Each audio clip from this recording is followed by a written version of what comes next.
Hello everyone, मैं पुष्पा कुमारी स्वागत करती हूँ आप सभी का आपके अपने यूट्यूब चैनल गोल्डन एजुकेशन में। तो जैसा कि आप सभी को पता है कि हम एक नई सीरीज को स्टार्ट किए हैं जिसमें हम इंडियन पॉलिटी को बेसिक से लेकर एडवांस तक सिंपल लैंग्वेज में कवर करेंगे, ठीक है। तो जिसमें हम फर्स्ट पढ़ेंगे हिस्टोरिकल बैकग्राउंड को। हिस्टोरिकल बैकग्राउंड जो कि 1773 से लेकर 1947 तक है, ठीक है। अब इसमें हमें दो चीजों को पढ़ना है, एक तो कंपनी रूल, ठीक है, जो कि 1773 से लेकर 1858 तक है, और दूसरा है क्राउन रूल जो कि 1858 से लेकर 1947 तक, ठीक।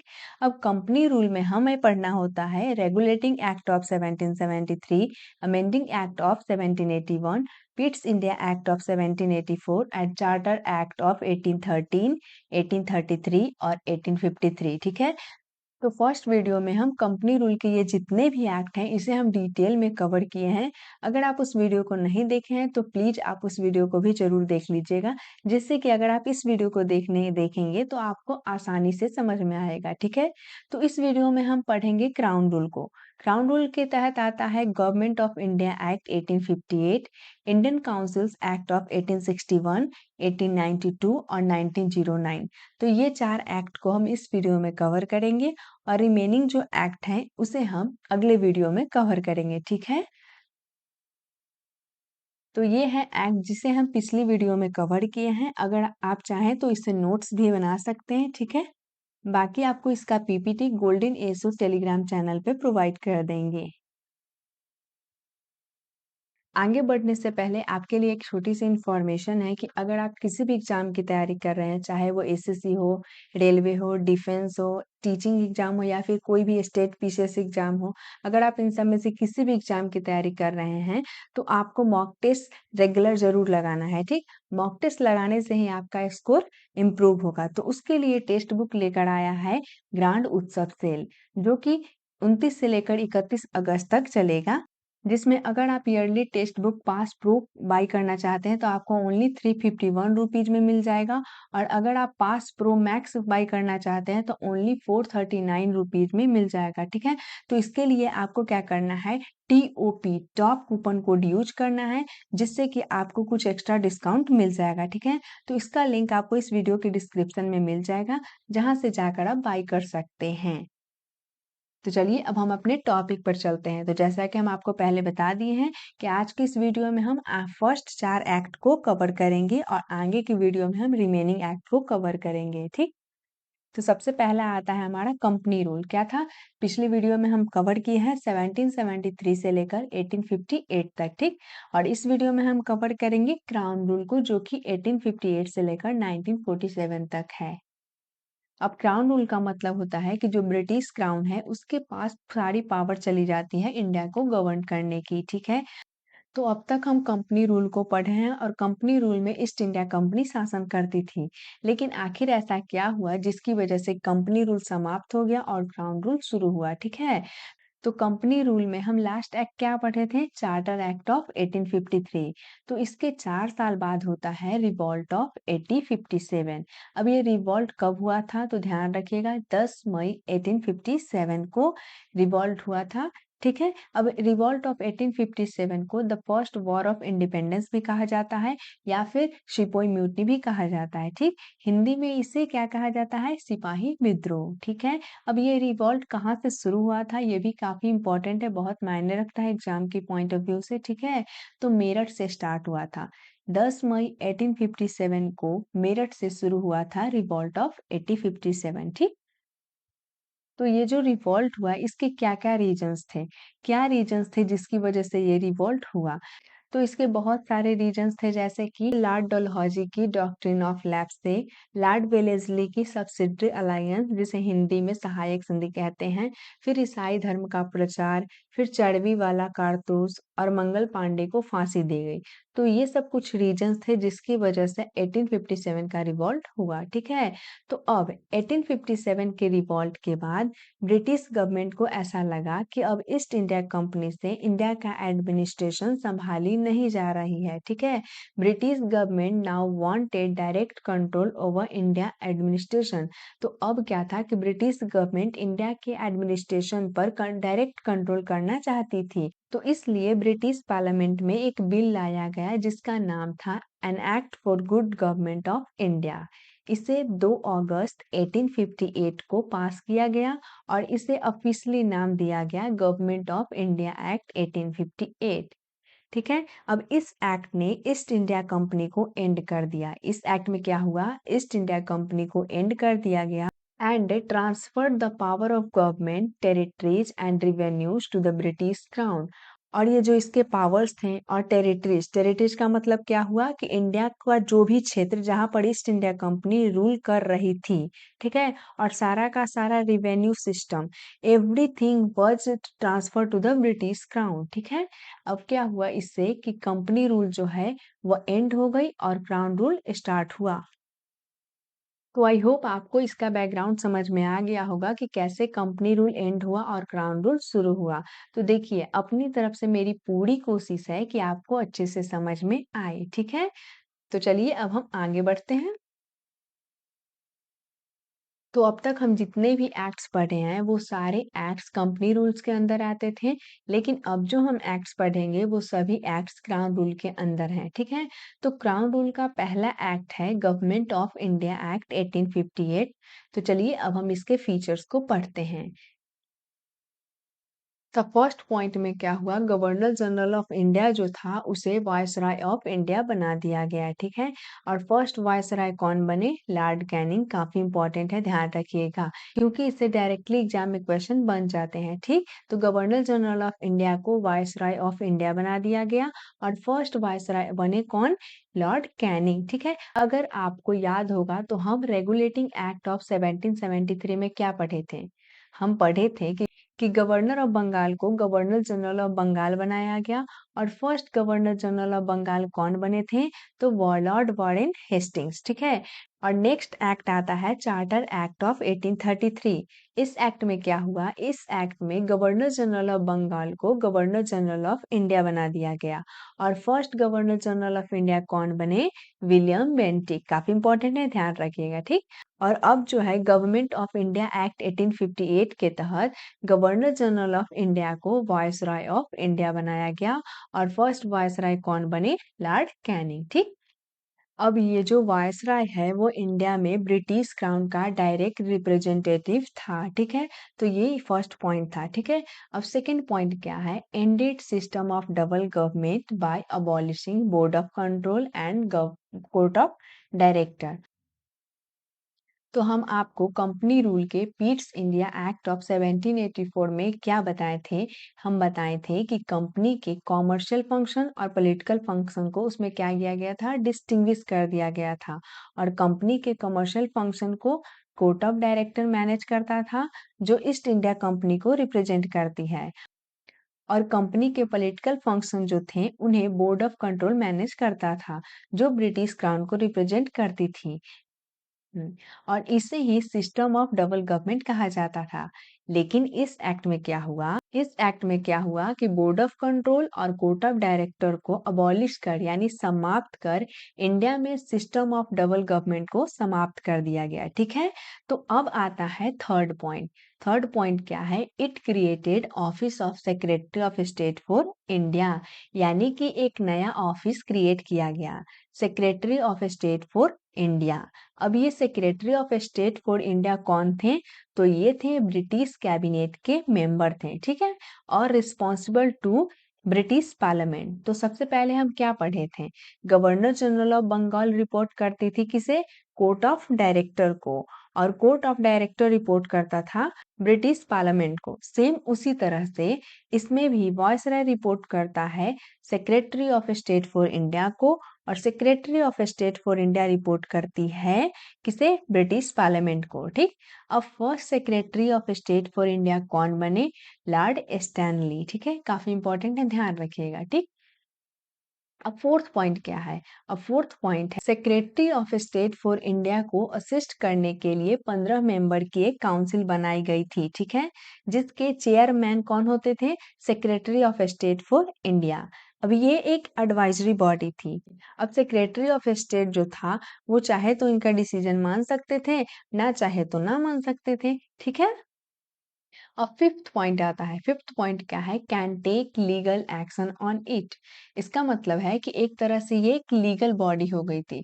अगर ये कुछ गलत करती है तो इनके अगेंस्ट लीगल एक्शन लिया जा सकता था। ठीक है, तो अब हमने क्या पढ़ा है? Government of India act 1881। तो आई होप आपको ये क्लियर हो गया होगा। हम क्या पढ़े हैं पहले एक बार हम रिवाइज कर लेते हैं। ठीक है, फिर हम नेक्स्ट एक्ट में जाएंगे। तो फर्स्ट पॉइंट हम क्या पढ़े हैं कि गवर्नर जनरल ऑफ इंडिया को वायसराय ऑफ इंडिया बना दिया गया और फर्स्ट वायसराय बने लॉर्ड कैनिंग।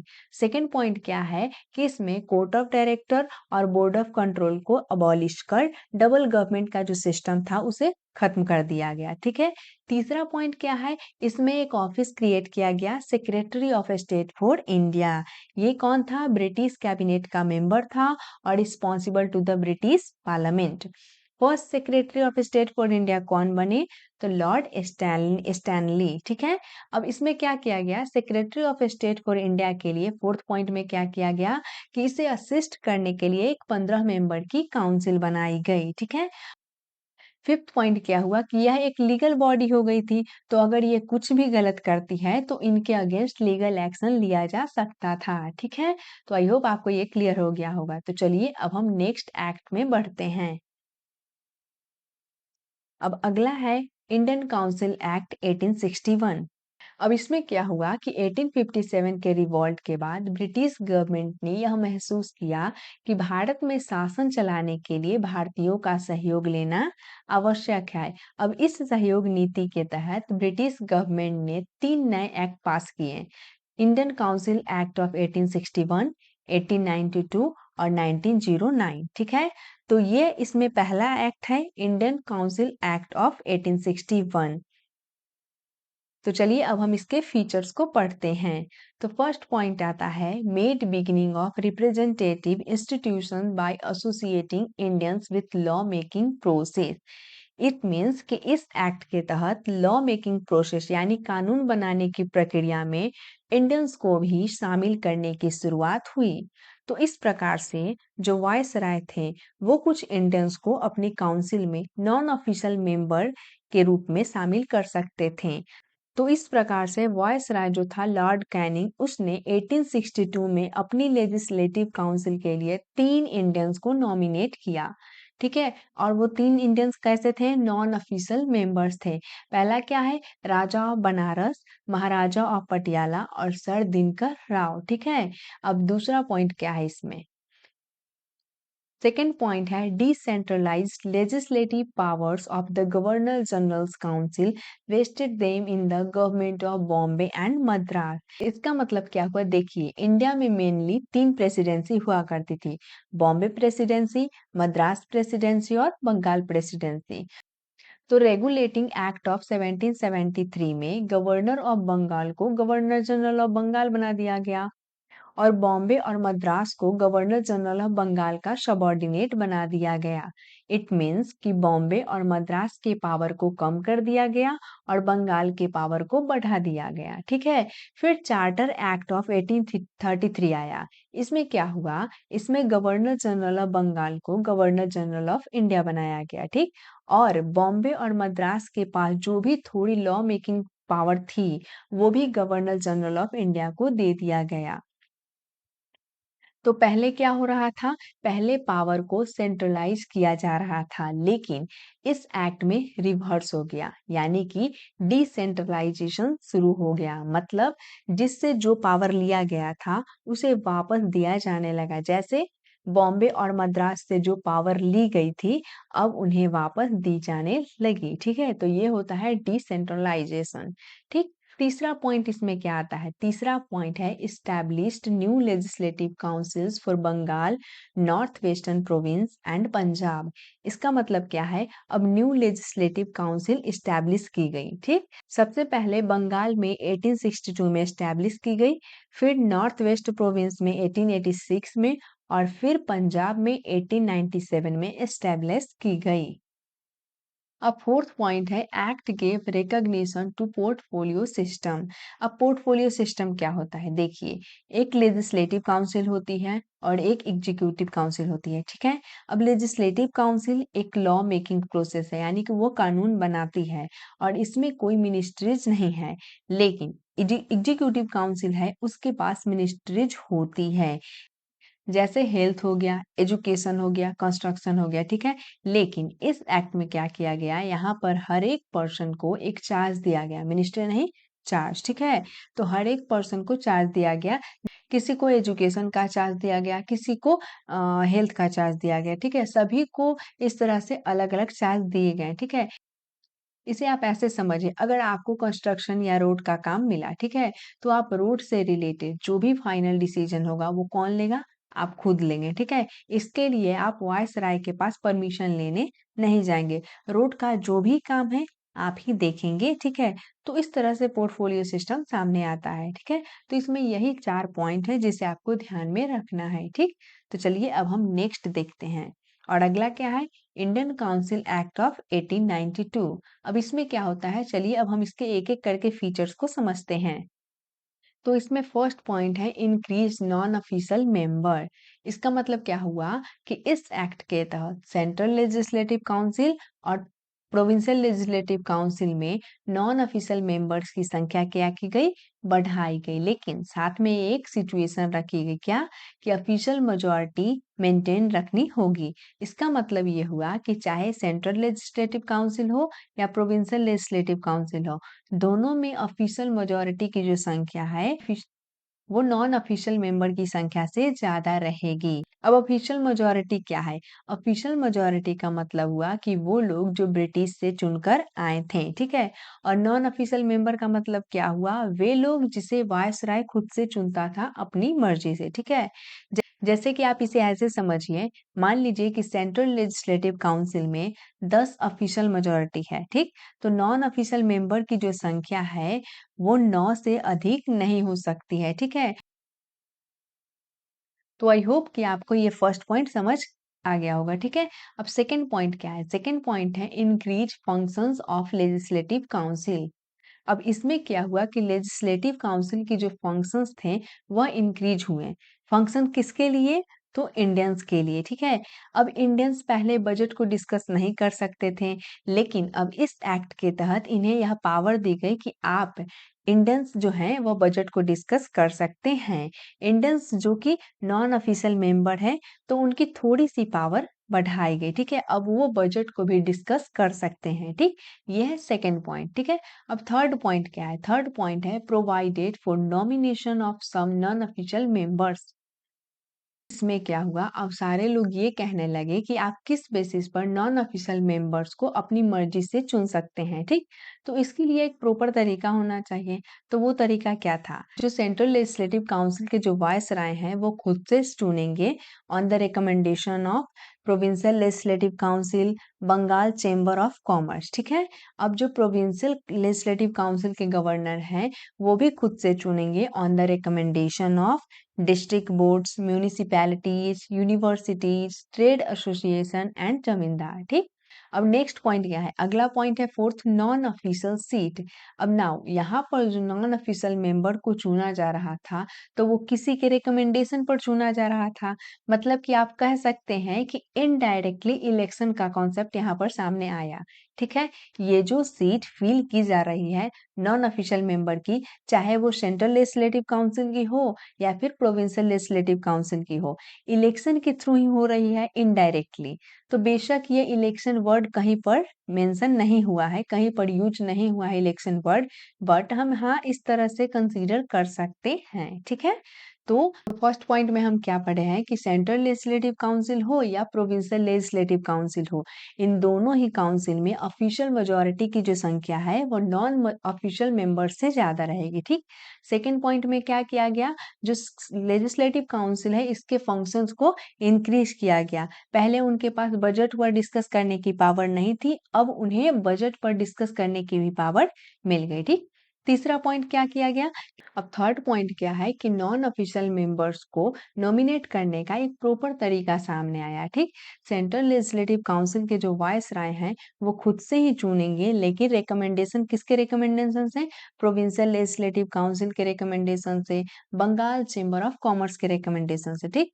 अब उसी तरह से प्रोविंशियल लेजिस्लेटिव काउंसिल भी खुद से ही चुनेंगे on the recommendation of district board, municipalities, universities, trade association and zamindar, ठीक है? तो ये कहीं ना कहीं इनडायरेक्टली इलेक्शन के थ्रू ही चुने जा रहे थे, ठीक है? तो यही है फोर्थ पॉइंट, ठीक? तो आई होप आपको क्लियर हो गया होगा। तो चलिए अब हम नेक्स्ट एक्ट को डिस्कस करते हैं। होप आपको ये क्लियर हो। तो अब अगला एक्ट क्या है? इंडियन काउंसिल एक्ट ऑफ 1909, ठीक है? अब इस एक्ट को ध्यान रखिएगा, मॉर्ले मिंटो रिफॉर्म भी कहा जाता है। अब क्यों कहा जाता है? क्योंकि जो लॉर्ड मॉर्ले था वह उस time secretary of state for India था, और जो लॉर्ड मिंटो था वह उस टाइम वायसराय ऑफ इंडिया था। तो इसी वजह से इंडियन काउंसिल एक्ट ऑफ 1909 को मॉर्ले मिंटो रिफॉर्म कहा जाता है, ठीक? तो चलिए अब हम इसके फीचर्स को डिस्कस करते हैं। तो फीचर्स में फर्स्ट पॉइंट क्या है? Increase in the size of legislative council, मतलब इसमें लेजिस्लेटिव काउंसिल की साइज को इंक्रीज किया गया। दो काउंसिल्स थी, ठीक है? एक सेंट्रल लेजिस्लेटिव काउंसिल और दूसरा प्रोविंशियल लेजिस्लेटिव काउंसिल। जैसे कि अभी क्या है, केंद्र में केंद्र सरकार और राज्य में राज्य सरकार, इसी तरह से सेंट्रल लेजिस्लेटिव काउंसिल थी और प्रोविंशियल लेजिस्लेटिव काउंसिल थी, ठीक है? तो सेंट्रल लेजिस्लेटिव काउंसिल में जो नंबर ऑफ मेंबर्स थी उनकी संख्या जो थी वह 16 थी। लेकिन क्या किया गया इसमें 16 से इंक्रीज करके 60 कर दिया गया, ठीक है? लेकिन इसमें एक कंडीशन रखी गई कि ऑफिशियल मेजोरिटी की जो संख्या है वह मेंटेन रखनी होगी, यानी कि ऑफिशियल मेजोरिटी जो ब्रिटेन से चुनकर आए थे उनकी संख्या नॉन ऑफिशियल मेंबर से ज्यादा होगी। दूसरा क्या है? Provincial legislative council. इसमें क्या है? Not uniform. इसका मतलब क्या हुआ कि कुछ प्रोविंस में मेंबर्स ज्यादा भी हो सकते हैं, कुछ प्रोविंस में मेंबर कम भी हो सकते हैं, तो इसलिए यह नॉट यूनिफॉर्म था, ठीक? सेंट्रल लेजिस्लेटिव काउंसिल में क्या कंडीशन था कि ऑफिशियल मेजोरिटी को मेंटेन रखनी होगी, यानी कि ऑफिशियल मेजोरिटी की जो संख्या है वो नॉन ऑफिशियल मेजोरिटी की संख्या से ज्यादा होनी चाहिए। लेकिन पीएलसी में ऐसा नहीं था, प्रोविंशियल लेजिस्लेटिव काउंसिल में ऐसी बात नहीं थी। अगर इसमें नॉन ऑफिशियल मेजोरिटी की संख्या अगर ज्यादा भी है तो चलेगा, ठीक है? अच्छा, अब सेकंड पॉइंट क्या है इसमें? अब सेकंड पॉइंट है इनलार्ज द फंक्शन, यानी कि इसमें क्या किया गया, जो फंक्शंस थे उसको इनलार्ज कर दिया गया, मतलब कि बढ़ा दिया गया। किसके लिए बढ़ा दिया गया? तो नॉन ऑफिशियल मेंबर्स के लिए, यानी कि इंडियंस के लिए। अब जो ऑफिशियल्स मेंबर थे, ठीक है, वो तो ब्रिटेन से चुनकर आते थे, तो उनके पास तो ऑलरेडी पावर्स थी, ठीक?